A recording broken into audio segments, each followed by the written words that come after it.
Assalamualaikum warahmatullahi wabarakatuh. Kabajamtoota fi daawwattoota kanaaftuu jira jirtu isiniin jecha har'a birankii ajaa'ibaa qabadhee isin dhufe birankiin kunis maali jechuun keessan hin oolu yaadni birankichaa siister irratti birankii dalaguuf hin deemna eenyu waliin irratti dalagita yoo jettan haadha rokiyyaa waliin birankis irratti dalaguuf deemna isiidhan waliigallee maal jennaani jechuun birankii dhiyoo tana gaafa ani birankii osoo hin dalagu narratti bilbiltee yoo isiin bilbiltu guyyaa hedduu narratti bilbiltee isiin jettu telefoonni biizii jedha yeroo maraa telefoonni kan kee biizii jedha gaafsani eenyutti bilbiltee eenyu wajjin dalagaa jirtu jennaan haliimadha jedheen sanuma qabatteetumaan akkamitti ati jechuun sa'aatii 24 telefoonni kan kee biizii jedha jettee sababa sanirratti wal dhabne na amanuu dhabdee jirti wanumaan kun haafu jetti ati maal jetta waan kanarratti jedheeti isii fi obboleettii xiyya gurubbii godhee walirratti jira lamaan ni fida waan isin jettu immoo kan waliin ilaallu ta'a hamma dhumaatitti na waliin turaa isiniin jedha laayik sheer sabskiraayib gochuudhaan na jabeessaa hamma dhumaatti na waliin tura amma ni bilbilaafi.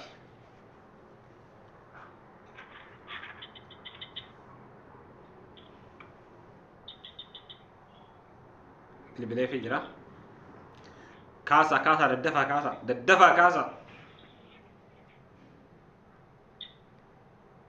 Hello. Assalamualaikum warahmatullahi wabarakatuh.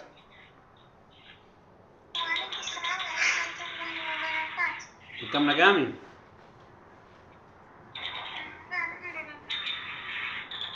Masya Allah.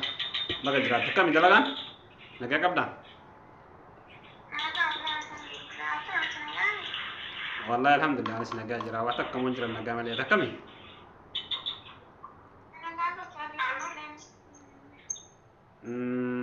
Ayah bareeda meera malee nagaa gaafadhu kaawunoo as keessa jirti.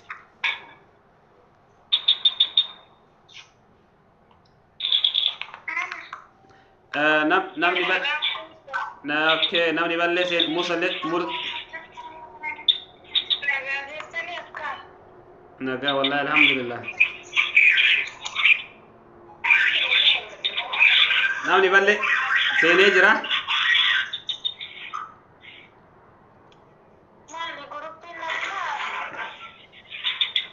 Grup yana to walirratti dhibeeyta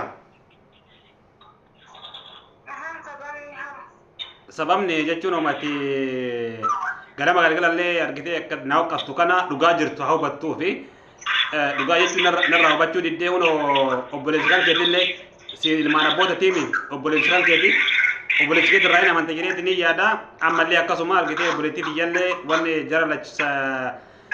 jara lachuu fideefi sababni akka waan kana dhugaa jirtu sitti himaniif dhiyoo tana gaafa guyyaa hedduu asirratti bilbiltu ani Haliima wajjin birankii dalagaa jira ana birankii dalagu yeroo hedduu bilbiltee achi booda argitee yoo ani si deebisu ati irraa baatee jirta ani waan baasii miti birankii dalaguudha malee yaadi baasii wajjin argitee walii galtee wanni sii wajjin an qabu tokko hariiroon ibaan jiru kanaaf ati narraa amanuu diddee sababa kana naaf ati waan argitee walitti buunee wanni kun dhaabbachuu qabaa tasuma birankii kanaa hin barbaadu waan ati jetteef argitee dhugaa jirtu mee obboleessa kan kee atiif argitee inni siif obboleessa ilmaan abbootati isiin immoo naa obboleettidha dhugaa jirtu jirarraa hubattu jedheetti fidee argitee jarillee dhagaa jira waan ta'eef itti himaa isin dhugaa jirtu.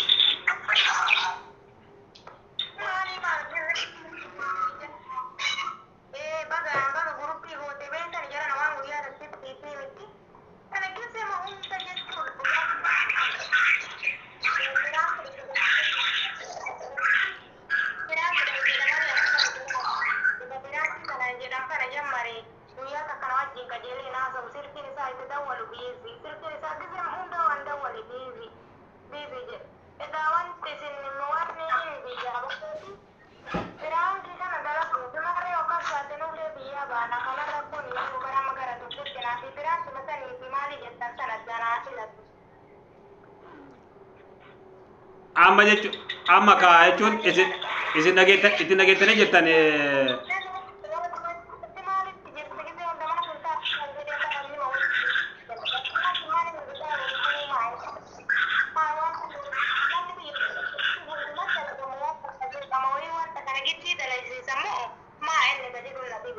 mee isin dhugaa jirtutti hima akkana unoo yaadni isin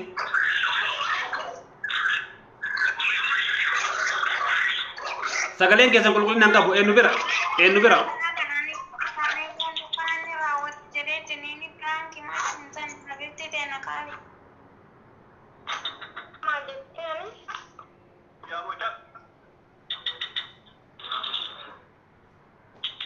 hello sagalee keessan hin dhagahu bar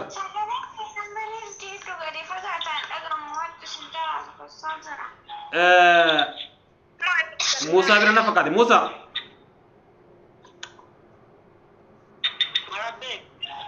rakkoo si bira telefoon maali kasi bira maal hojjetaa jirtaati situ sagaleen keetu jeeqaa jira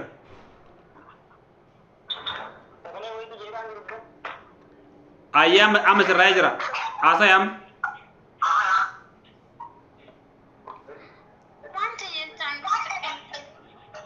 ya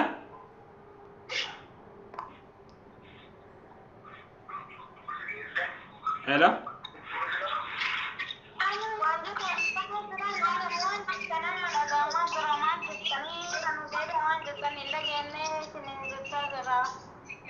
maal sih dura jechuun waan kana sitti himee jira miti maali akka maal irra sidee biaree maal lammattoon irra sidee maali waan isin jettulee dhagaa jirtanitti fakkaatu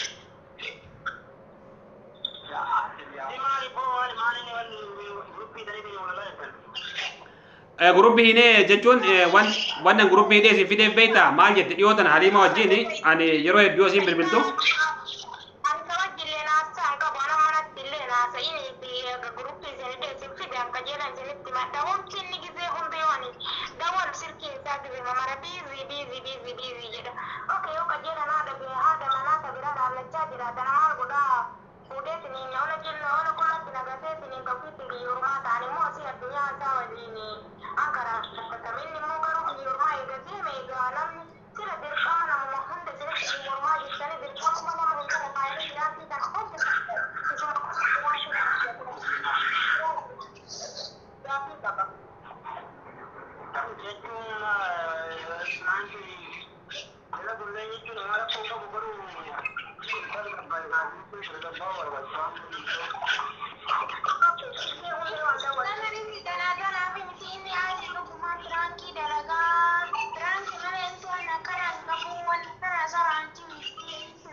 akan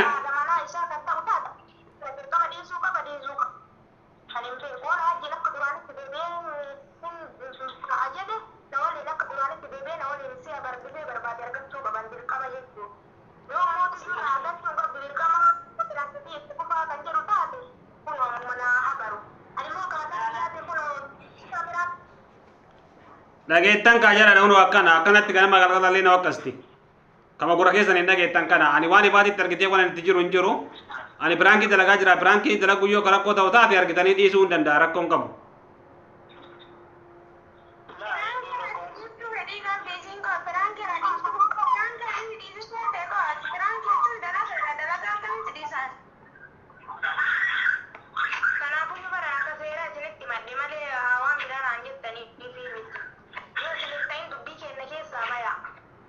waan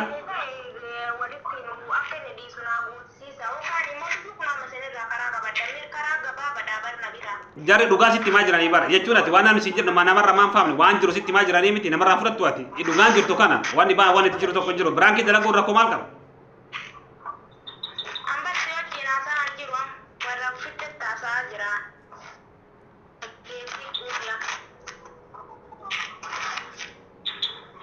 Aye kame.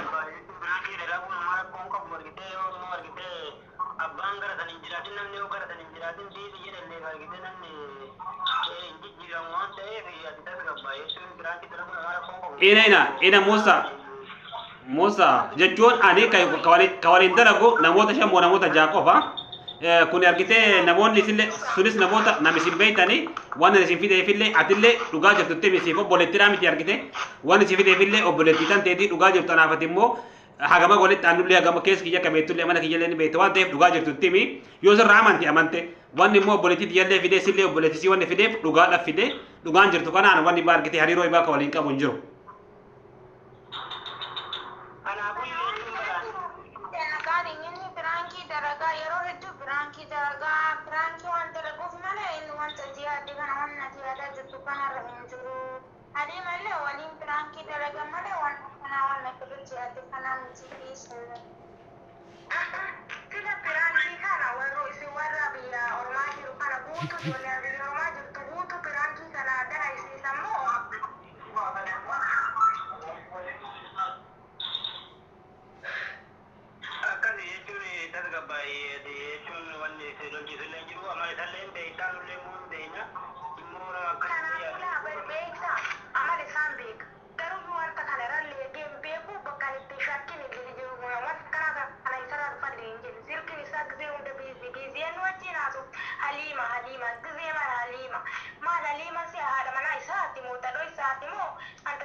Siapa ati namarra mana manne waan namni jiru mana namarra nu banne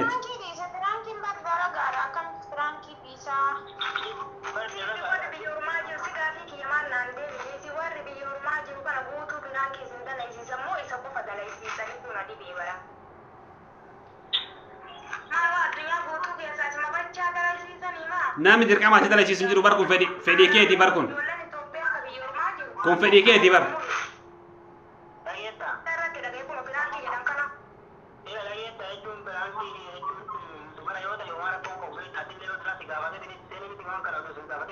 mariachi se walu ma mariane wana kana dalagu ka bajennan eshinan jette o sambar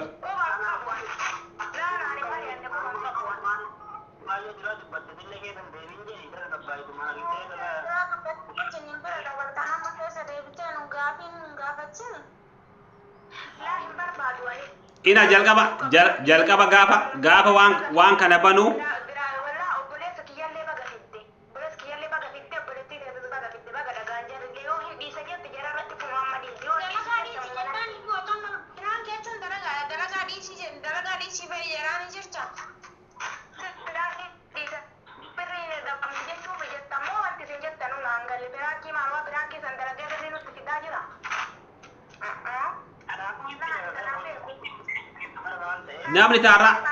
namni tarra yaadu bar taboro yaada barati namni taboro yaada namni boro fi male arrafi miti waan namni yeru namarra dhagay ali yo rakko ina cakas ali rakko nan qabu takka leen jirtu yo nak amanu ta abdu taade wanda bules kan ke fide fille akato bules ke raman to yo argite gara ke satille yo barbade bilbili fiti gafat do dattille kana alatti banni bar gite yo mbo abatama manto ko narat kar du taade na gafat wanda kanati kana magal galle mata do kusto finjiro so bakana ali branki mondis tasumechu wae branki disi wan kana hermi baba du tasuma wae branki disi kani abadan branki disi mari findim ne rakonto konjiro ka jalka balle o sienu le wali mari ande mari re sieni wante rakota kan ka branki dalagu branki disi mari disi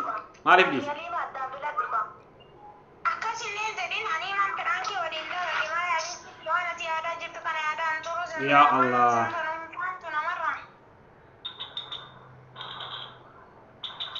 akasi kana hoyo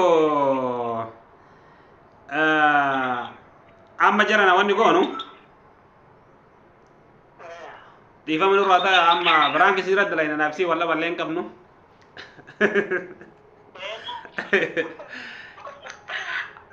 esilaccu branki tatani jirkan branki sirat dalaina maleno walla bangkamnu di fama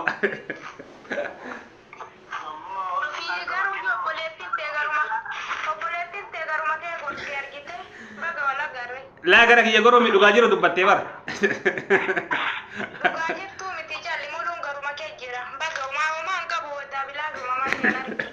wallahi duga dubatte wallahi me ma tu jirare la wallahi jechun amma bay wajirani dugan jirtu kanu ma isileni oso wajira tani jalka bakka sittimto dhiifama guddaa. Biraan keenya irra dalaguuf walii galleetti malee wal dhaba tokko hin qabnu. Dhiifama nu godha.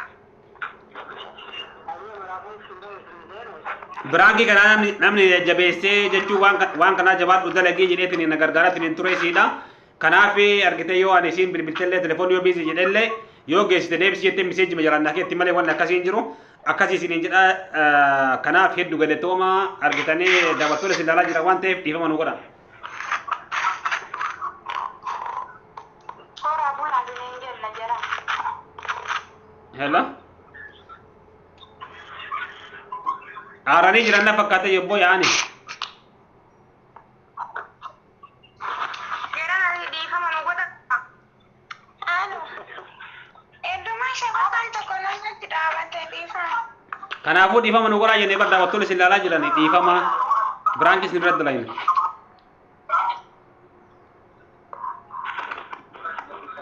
Biraankii isin irratti dalagne? Eeyyiti.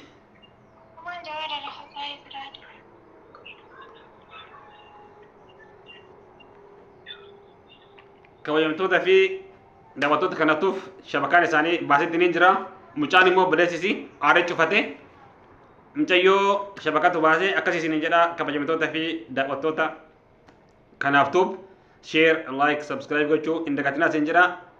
Biraankii bombii dhoosu namni akkanatti jechuun kanarratti illee waan dhabullee ni jira. Kuni garuu dalagaadha. Wal jajjabeessuu barbaachisa malee wanni akkana walitti bu'iinsi jechuun namoota tokko tokko irratti waan namni yaadni namaa gargar waan ta'eef waan akkasillee jiraachuun ni mala.